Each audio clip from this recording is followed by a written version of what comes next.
to Class in Session. Today's episode is titled University Isn't for People Like Me. Now, even though access to education has widened, higher education still comes with a misconception that only certain types of people go to university. Today, we want to challenge that, question the common misconceptions, and fight against the narrative that university is only for a certain type of person. Now, maybe you never enjoyed school or had the guidance or opportunity to consider higher education. Maybe you question if you're smart enough or too old. Maybe you think your gender, your background, a health condition, or ethnicity are factors that make university not for you. On this episode of Class in Session, we have some great guests that will share some of the common myths about lifelong learning, why they thought university wasn't for them, and how they overcame their own misconceptions to succeed. Now, with us today, we have Dilshad. Dilshad, hello, thank you for joining us. Tell me a bit about you and yourself. So my name is Professor Dilshad Sheikh. I'm the Provost at Arden University. So basically what that means is I'm the most senior academic at Arden University, and it's my responsibility and I'm accountable to ensure that the teaching learning experience for all of our students is outstanding. Thank you for coming, Dilshad. David, on to you. So I'm Dr. David Honeywell, and I'm a criminology lecturer at Manchester campus. I've been lecturing for 11 years and I've been at Arden for just over 2 years. Lovely, thanks for coming, David.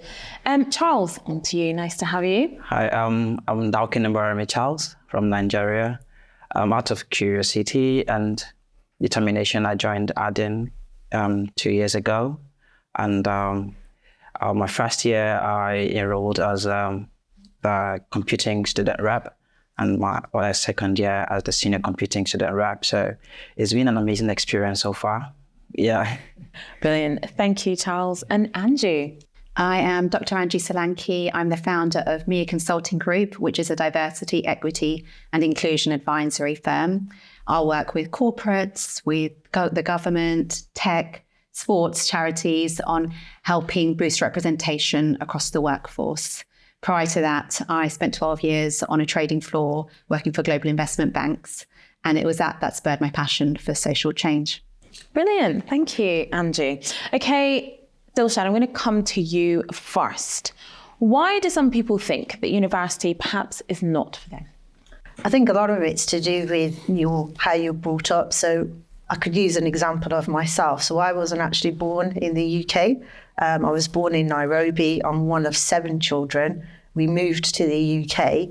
And I think what happens is it's your experiences as you're growing up. Certainly for myself, it was primary school and secondary school when you're told you're not good enough because you're a female or an individual of colour. So what tends to happen is your mind gets conditioned. So in my family, I was the only privileged one to be able to go to university because the rest of my brothers and sisters had to work to support the family with my parents. So it is very much that mindset and the environment that you're raised up in until you get to a point where someone will actually say you need to challenge those sort of perceptions in terms of I'm not good enough. And I think that's something that does bring people down and deters them from going to university because they think that it's a real privilege and I don't have the skill set, I don't have the knowledge, so it puts them off. David, I saw you agreeing there. What are the other reasons you think why people think, you know what, the university and me just don't mix? I come across this quite a lot with my own students because I'm an ex-prisoner myself. My education started actually in prison. I'm quite open about that with my students and because I'm open, I often get students come up to me and saying they can relate to my background and they have this imposter syndrome, because that's what we're talking about, isn't it? Imposter syndrome, and it helped me being open about my history, helps them feel that they actually do belong in university after all. So for me, it's a lot of it's to do with background, social class. Those are the experiences I've had with myself and my student. Imposter syndrome is a big one, isn't it, Charles? Did you ever experience that? Did you ever think to yourself, you know what, I don't think I can go to university, I don't think it's for me? Yeah, countless times.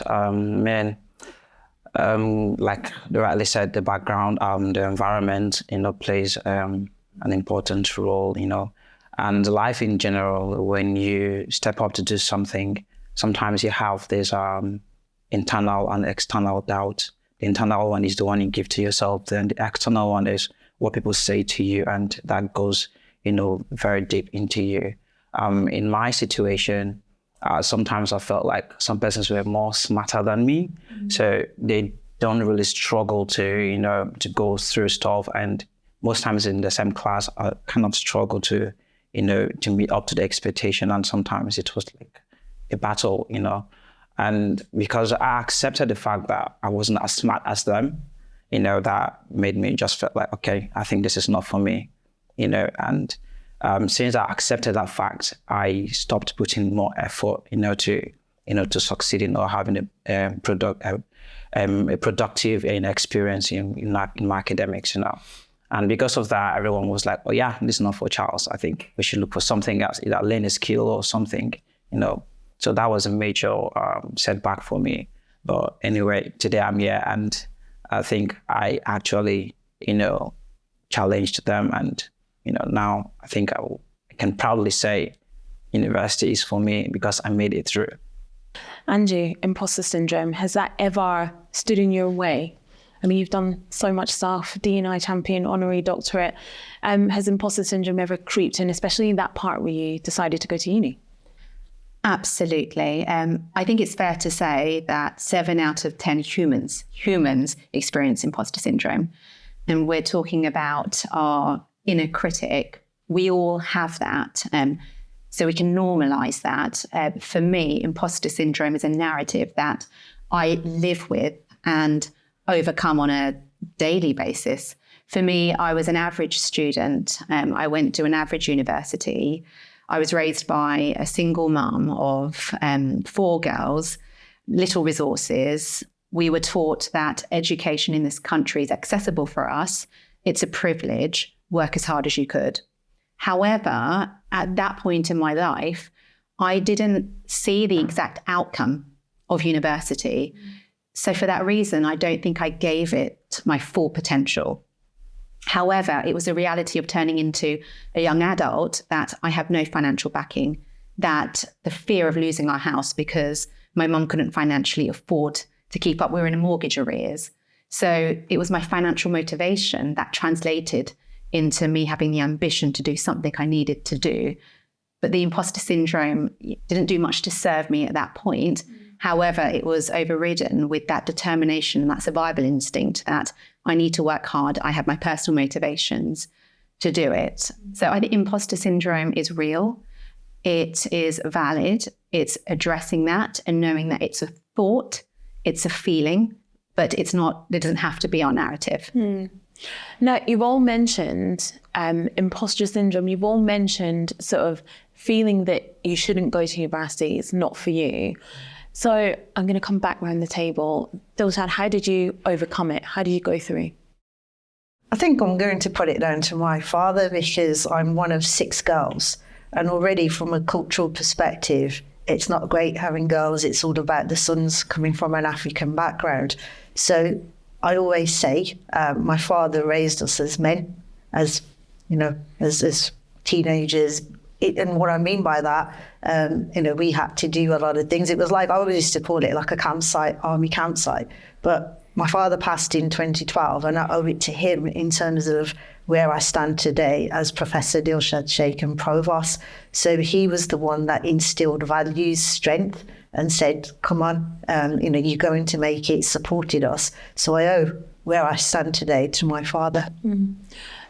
David, you mentioned that you're an ex-prisoner who's now a university lecturer. That's quite a journey, but you must have had to push through a heck of a lot of imposter syndrome, heck of a lot of voices within and external, telling you that university's not for you. How do you push through that noise? Well, I mean, you mentioned a few examples at the start. You mentioned age, background, and I fit in most of those things actually, because I was 35, ex-convict, and I had a terrible schooling, and a father that repeatedly told me I was thick. So you were saying earlier, you grew up and believed this, you internalise that. I overcame it I wanted to prove the criminal justice system that they were wrong about people like me, that we're not thick. We can be educated. We are entitled to an education just like anyone else. And for me, it was about proving to the prison officers, the probation officers, and everybody else that said I'd never make it, that I would make it. And I did. So that was that motivation. Charles, you mentioned external and internal voices. How do you cut through that noise? Yeah, I think my major determination and motivation was just to succeed, you know. It was looking more like a family thing. And like Delsha rightly said, I'm the first to study in the university in my family. So I think what motivated me is just rewriting history in a positive direction, you know. And because of that, I was so eager to achieve great things. And I must say, I came from a very poor background, you know, because it got to a point where I had to drop out from school, go back, drop. Sometimes I go to school, I'm being chased back, you know. I just said to myself, like, this has to change, you know. I mean, I just felt this was the beginning to greater things. And I think just the motivation pushed me to push aside all the external and internal doubts just to go for what I wanted. Andrew, you talked about your personal motivation, be it, you know, financial, single mum, 4 girls, you had to push through. But how do you keep going and knowing that you have all this pressure on your shoulders? Now, that was my pressure then. And I feel now with the work I do, it's almost an act of service. So it feels even bigger because I'm so passionate about underrepresented individuals having a place in our not just society, but within the workplace to be able to thrive to their highest potential and helping them break down those barriers. So how do I deal with that? I think it's just continuing to understand each motivation. So we have our personal motivations, we have our societal motivations, and we have our organizational motivations.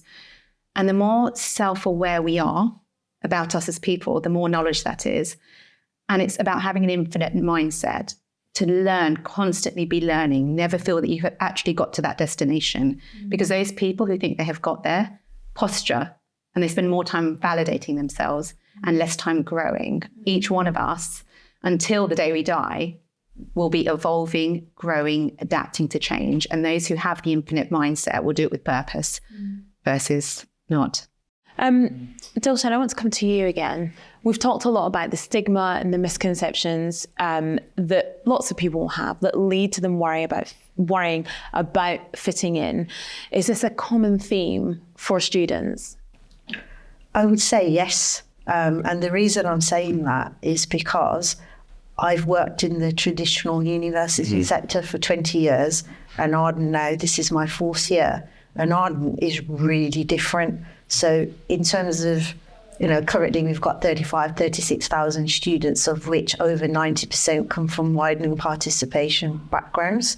So I think when I was where I was previously in, Ivy League universities and what have you, again, I'll bring it back to the doubt that students have that I can accomplish. And I think one of the unique things that I love about Arden is that we don't go for the traditional student. So again, as I mentioned, over 90% from widening access backgrounds, English is their second language, and the average age is 35 to 40. So truly a university of opportunity for students. But that's a huge contrast working at Arden University compared to the traditional sector, where the dynamic and the profile of students is very much white orientated. So what we've been able to do at Arden University, which is, supporting us in terms of growth and achievement and student success, is to very much focus on some of the opportunities as a panel that we didn't have.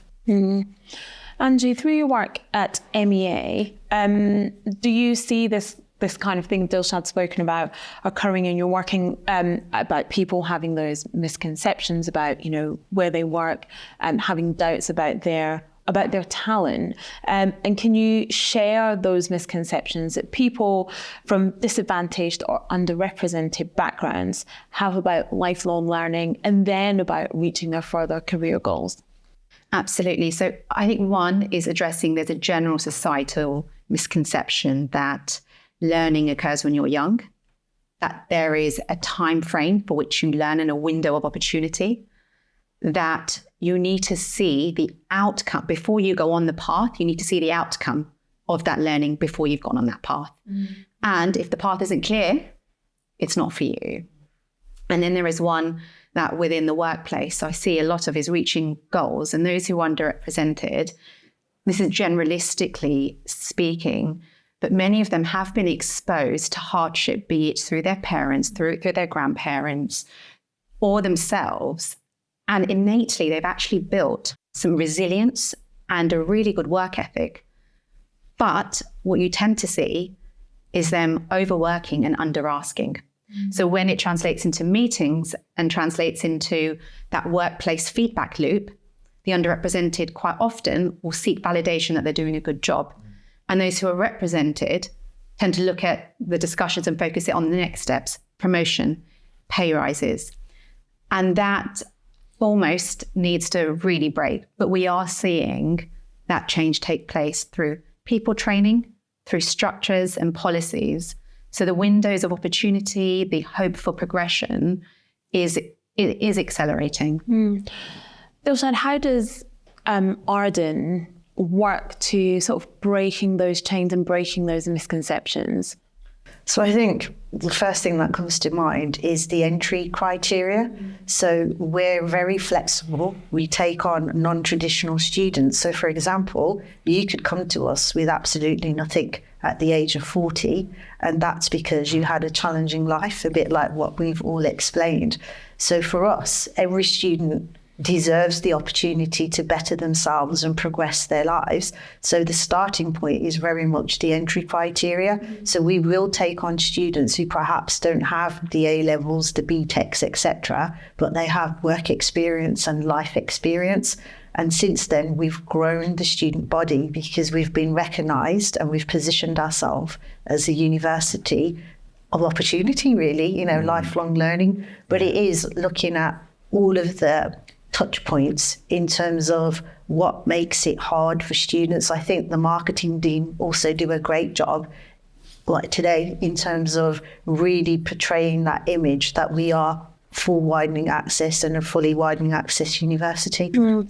Is that what attracted you to Arden, Charles? Because you talked about, sometimes you're in school, you're out of school, you couldn't afford to be in school, not a traditional journey to education. So is the sort of the different goals that Arden have, is that what attracted you to the university? And what kind of support did you have when you came here and throughout your degree? Yeah, like I said earlier, my experience has been incredible, and I got all the support I needed. And initially it was like a gamble, when I applied. And I applied to 3 universities when I started after my foundation. Arden was very swift with their response. Whoever responded to me, they were very quick. They were like, okay, this is what we offer. I actually went through the website, but the person that got back to me, she was very, swift and, explained everything in simple terms.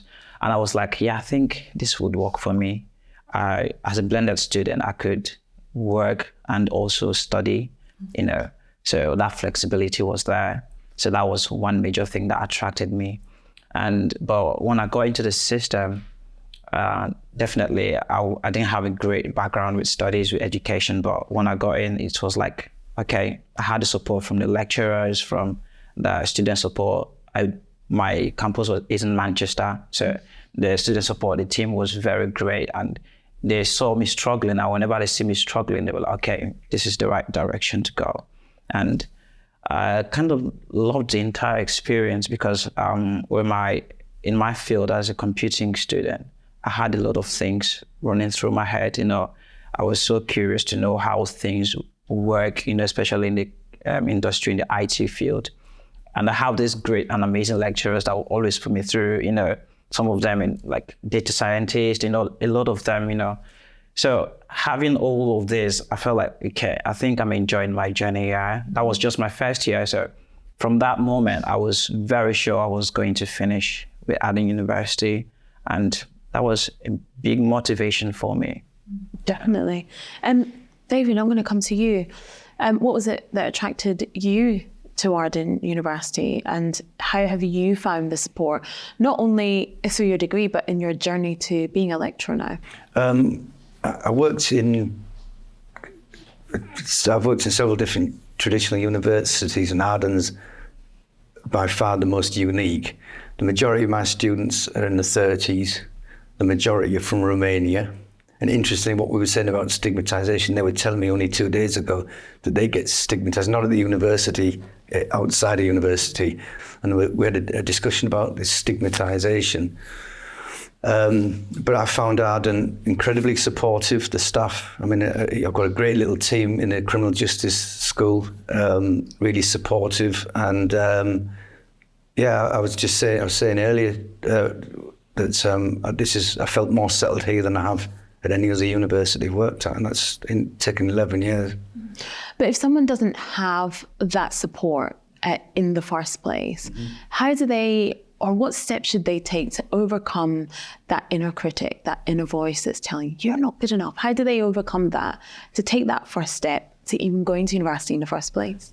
Talking to people like us, I guess, and doing some research. I mean, I come from the northeast of England, and it's interesting when we talk about how different cultures are treated, even within your own, even with England, in a very white area, the northeast. You didn't go to university, you went to the steelworks when you left school. It was very industrialised. University was seen as like a soft option, especially if you were female. That women were expected to stay at home and do the washing and clean, not go to university. So even within in our own circles, there's this kind of difference from the north, between the north and the south, for example. So you overcome them just by talking to different people and doing the research and putting your feelers out. I suppose it needs to be talked about more, I think, really. Andrew, how did you overcome that inner voice and that critic telling you that perhaps uni wasn't for you? And what support did you seek whilst you were going through it?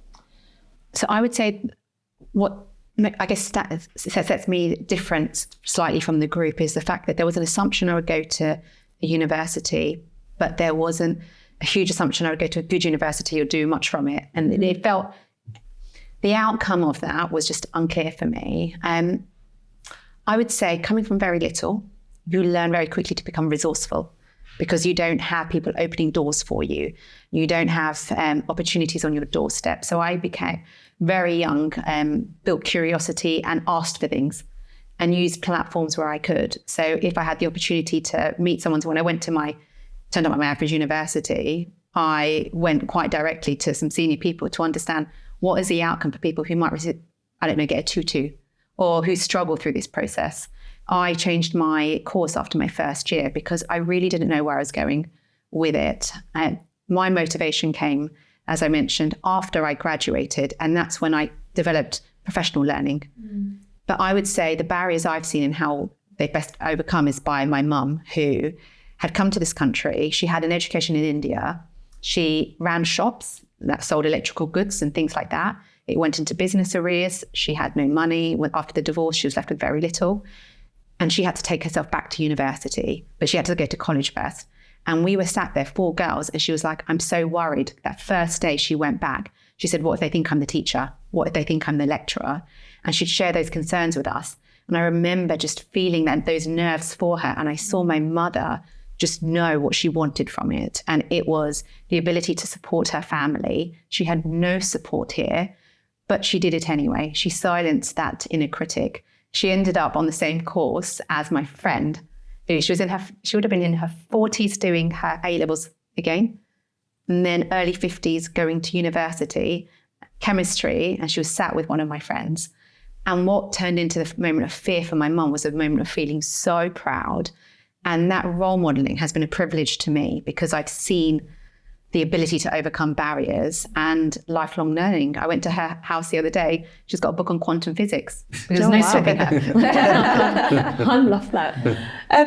Dulce, why do you think we have these misconceptions and these preconceptions in the first place? You know, Angie's talking about age when it comes to her mom, your ethnic background, your social class, which I think is a really big one as well. I mean, I went to university and I mean, everybody in my class was super posh, and I was like this Black Scottish girl. I mean, they'd never seen a Black Scottish person before in their life, number one. And number two, I didn't necessarily have the links that they had to open those certain doors. But I was like you. I just knocked on doors, bulldozed my way into every room. But why do we have these misconceptions in the first place, especially when it comes to uni? I think we build it up to be such a huge thing, don't we? I think it's systemic barriers. It's within the system itself. And if it's not challenged, it continues. So you speak about barriers. In my 25 years in HE as an academic at different levels, the amount of barriers I've faced has been astounding. And I often talk about imposter syndrome, as we mentioned earlier on. I think it's the fact that because society suggests and we kind of get conditioned in our minds that, you know, at the age of 45, you shouldn't be studying, you should be a mother or carer or looking after your parents. So it's the natural norms of the world that we live in and the environment that we're exposed to, which kinds of puts these ideas in your mind. And then I guess you have to be really strong to overcome those barriers, because when I was starting my academic career, there were hardly any ethnic minority individuals. I did used to speak with a slight accent as well, because I think we need to appreciate for most of the students at Arden University and universities across the nation, really, it's challenging in terms of writing your notes and trying to understand the professors when you go to university. And then when you respond, you may have an accent or a twang. And then it's not a great experience when your peers start laughing. So I've been there when I was at university. So again, as I mentioned earlier on, it was, I think the other thing that I'd like to mention as well, it's finding allies and allyship. I think that's really important when you find individuals who are experiencing similar things to you and you talk about it. And that's what helped me as I was growing up, because you always think, is it just me? Is there something wrong with me? That's it, I'm not going to class tomorrow. But when you find out you're not the only one and you form those connections, those networks and allies, I found that to be really supportive to help me overcome and smash through those barriers. Charles, how important have you found allies and people and allies, but also people like you, like finding your people at university, and how has that helped support you through your time here?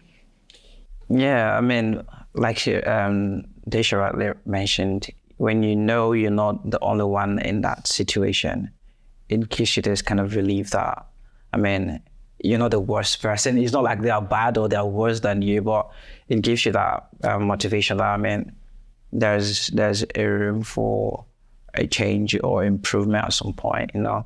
And getting to meet those set of people, you can actually come together to, you know, to think of ways to transform the situation, you know, and that also goes a long way to, I mean, change things, turn things around. Yeah. Andrew, what efforts can be made in universities and institutions to make sure that there is more allyship, that people can find their tribes? You come from an EDI background, so tell us what can be done to make sure that that happens. And the first thing I would say is to really acknowledge allyship. It's creating your own village. I think many of us, and me for sure, have expected support to come from family and traditional places. And really in life, support comes from completely different avenues and places you would have never expected. And those allies are super important. And one of the things I'll mention and then answer the question is, when I received the honorary doctorate from Arden University, like university that sings to my heart, it couldn't be any more aligned with my values. I had imposter syndrome. I didn't even change my social media credentials at that point.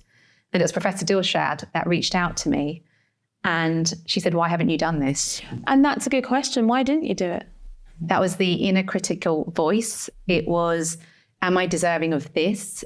Because actually I've not actually had doors opened for me. I've had to charge through every door. And this door was opened for me. And it felt unusual. It felt surprising. I'm going to cry now. Mm-hmm. So I actually haven't really had many allies. But from the personal side, allyship is really important. What can higher education do? They can change two things.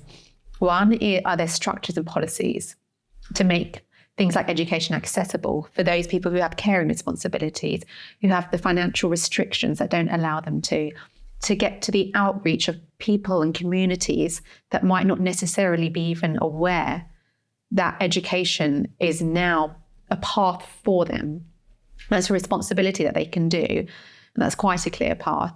But then there's the invisible kind of allyship, and that is people training, making their lecturers, making students aware of the biases we have in society, the need for most of us to have form bonds with people like us. Mm-hmm. And whilst in many ways we need to break that down so we can spend time with difference and acknowledge and value difference, there is also a level of comfort to be around like-minded people. So where you see within any room someone who's underrepresented, build empathy to understand that they're going to have challenges that the dominant groups in that room won't have. Mm-hmm. So it's through allyship training, understanding and advocating for others, championing others, and building things like programs, sponsorship programs, reverse mentoring schemes, things to amplify the voices of those who haven't traditionally been heard. Mm. And I think there's something so powerful. Clearly there's something so powerful about allyship, isn't there? That, when you have somebody in a room or not in a room, or when you're not in a room, still advocating for you and advocating for your voice and your place in the world, it's so important. And it's life-changing, isn't it, Dilshad? It is, because there came a point again in my career where I had enough of a network to support. And what I mean by that is you'd share challenges, how you've addressed them. And it's almost, your best friend, your mentors, your coaches. So I don't think I would have got, personally speaking, to where I am now. And I can pinpoint people who supported me and they had the same experiences. So again, with all the students, we do encourage mentoring, we do encourage speaking to someone if there's a challenge, because you do have to voice your voice. Silence just doesn't work. And, we talk about silencing the inner critique, and Dr. Angie mentioned that as well. But allyship is really important because you have a very clear understanding that there are others like you. David, allyship must have been so important in your journey, and now you're giving that to others. Yeah, I was just thinking then, I didn't find any allyship until I was 15 years into my studies. I took a break from academia. I got a bit disillusioned with it, to be honest. Was that because you didn't have the allies that you needed? Yeah, I would have done a PhD 10 years earlier than I did had I felt supported. But finding people like myself, and by that I mean people who've been part of the criminal justice system now in academia, was just impossible. And the voices of prisoners, ex-prisoners and so on, but were silenced. For it was always, the life experiences of prisoners was always spoken by criminologists who had never been near a prison. Mm-hmm. So in recent years, now the lived experience voice is very much out there. And I've been part of that journey, part of developing it, thankfully. So it wasn't until I started doing a PhD in 2013 that I came across the Convict Criminology Organisation, which was originally started in the US, and now we have it here, by ex-prisoners who are now professors or lecturers and academics, or people who haven't been in the system but are interested in what we do. And we mentor people coming out of prison. We publish. We bring into teaching. The universities have now embraced convict criminology as part of the modules. Mm. So yeah, it took a long time, but it's there now. We've got a voice now. Yeah, and that's incredible. And like I said, I don't think we can really underestimate the power of allyship. And I think myself as a Black female journalist, without allyship, I mean, I wouldn't be sitting here doing this with you guys. So it's so incredible. And we could talk about this forever, actually. But I'm going to ask you one last question before we wrap up. And Andrew, I'm going to come to you first because you caught my eye. What would you say to someone who thinks university is not for them? I would say demand more for yourself. Don't wait for permission. Get curious and ask questions, because you may be unaware how the world is changing, and where you thought it might be could be very different to where it is. It's difficult to silence the inner critic, but we can live with it by listening to it and parking it and distancing yourself from that. But overall, demand more for yourself in this world. Charles, what would you say to someone who thinks, you know what, uni's not for me? Yeah, I think the major thing is just to take the first step. And as people would say, you will never know until you try.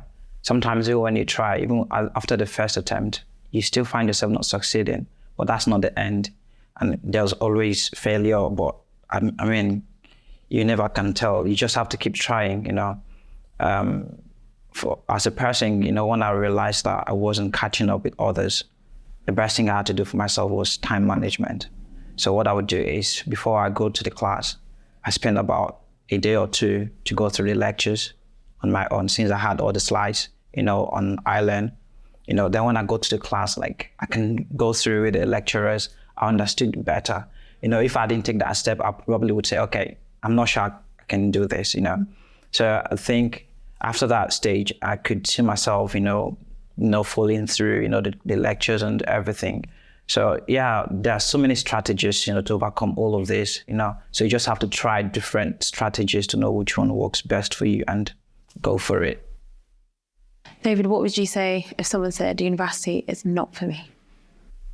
Well, I'd ask them what they meant first. In what way is it not for them? If they felt like they weren't clever enough, then I'd explain to them, well, I didn't think I was, but I still managed to get on. I'd read off a list of people I know, from students to esteemed professors, that have all talked about imposter syndrome.